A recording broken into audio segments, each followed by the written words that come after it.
in a Row is one of the curriculums I started out using. And the first reason that I would recommend it to your family is that it built in me so much confidence as a homeschool mom. I really had the opportunity to learn and grow as a parent while going through this curriculum. I've continued to recommend it to my friends, and I want to share with you 6 more ways that I think 5 in a Row is a great place to start, especially with preschool, even kindergarten and beyond. As much as I have grown to love and appreciate 5 in a Row, there is something that I would like to point out. I'm going to save it till the very end, so make sure to stick around.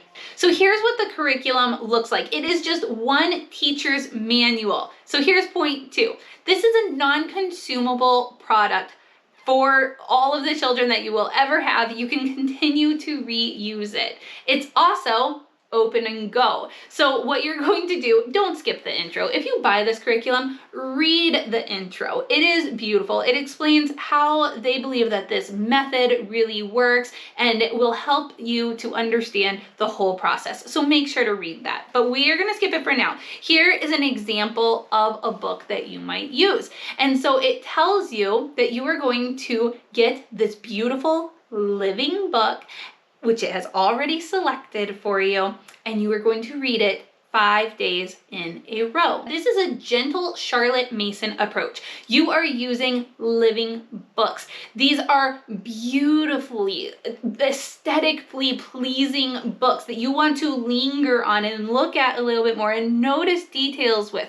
The vocabulary in these books does not treat your kids dumb. It speaks at a higher level and expects them to understand or come to understand what these words mean. And the stories are so fun and engaging. These are things we're looking for our students. If we want them to love learning, we don't want to just hand them a textbook and have them work through it to get done with it and be done with learning. We want them to learn how to enjoy books and to really question them. So that's another point with this one. I think that it teaches a lot of critical thinking, whereas sometimes it's really easy to read a book and just kind of move on. 5 in a Row is going to ask a lot of prompting questions, and this is where you bring in multiple subjects too. So all subjects included. The Night of the Moon Jellies was a really cute book that my kids enjoyed, and my friend said that it was her family's favorite book. So I wanted to show you this example in here. It's about a 7-year-old boy who lives in New England.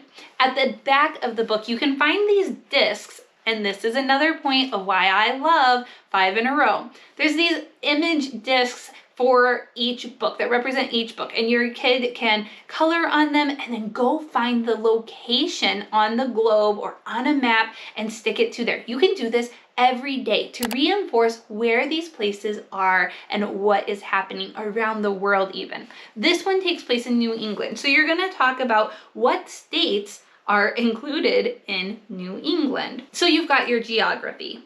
Then you're going to talk social studies about small businesses, mom and pop shops. What is it like to work at a mom and pop shop? What are the responsibilities? You're going to get involved in some character development here. What all is this boy doing to contribute to his family? What is life like near the sea? How is it different from where we live? For language, it has several things that you could talk about. I really liked how it pointed out that some words are in italics. What words are in italics and why would they be like that? You're going to point out that this book is written in first person. What does that mean? We're going to go through some vocabulary words. There's a suggestion on a paragraph that you could write or that your child could narrate to you. Then what about art? This book is beautiful. So we're going to talk about pastels, the art layout, adding details to the story, the viewpoints that are happening here, light and dark contrasts, warm palettes. So how does math play in here? Well, this boy working at a mom and pop shop is dealing with a lot of money. Let's get out some real money. What about letting your kids set up their own little mom and pop shop where they're selling hot dogs or their favorite food? Or we've done something like this before, and my kids had so much fun with it, and we gave them money and we would order things from them and they would prep it with their play food, or sometimes we let them actually use some real items, and then we would pay them with real money and expect change. We would have them write down on their doodle pad what our order was, and we had the menu on the wall so that they could use that as their spelling list for the week. You see, this really teaches you how you can integrate all these different subjects in a book that your child is interested in. And then, of course, we're talking about jellyfish. So you're going to talk about moon jellies, and you're going to talk about aquatic life. It's so rich. It's so beautiful. It's so fun. And you're doing one book this whole week. So each day you're just going to pick one of these science things, one of these language things. And then the next day you'll pick another one. And then you'll pick to do the art and go a little bit deeper. You might go on a field trip even to like an aquarium during this time, or to the beach if you live near a beach. And that's all optional based on what you want to do and can do.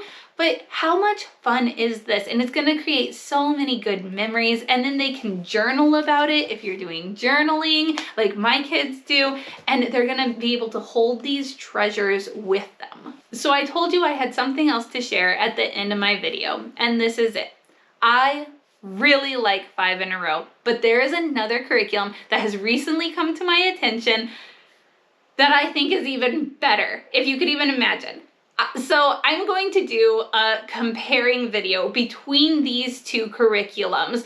The other one is called Go Global. I already have a video out reviewing it, but we're going to do a Go Global versus 5 in a row. What are the pros and cons of each? Because unfortunately, you have to choose one. Or you could do 5 in a row for preschool and Go Global for kindergarten, which is maybe a spoiler of what I would recommend. But you can't do them all. 5 in a row actually has multiple years that you can do. And they have a Bible like going along with devotional for the books that you're doing too. I kind of forgot to mention that, but that's really cool. It's a Bible supplement portion that is optional, but you can't do them all. That's the sad truth about homeschooling for the rest of your homeschooling career. There is always going to be curriculums that you are interested in and you want to do, and you can't do them all.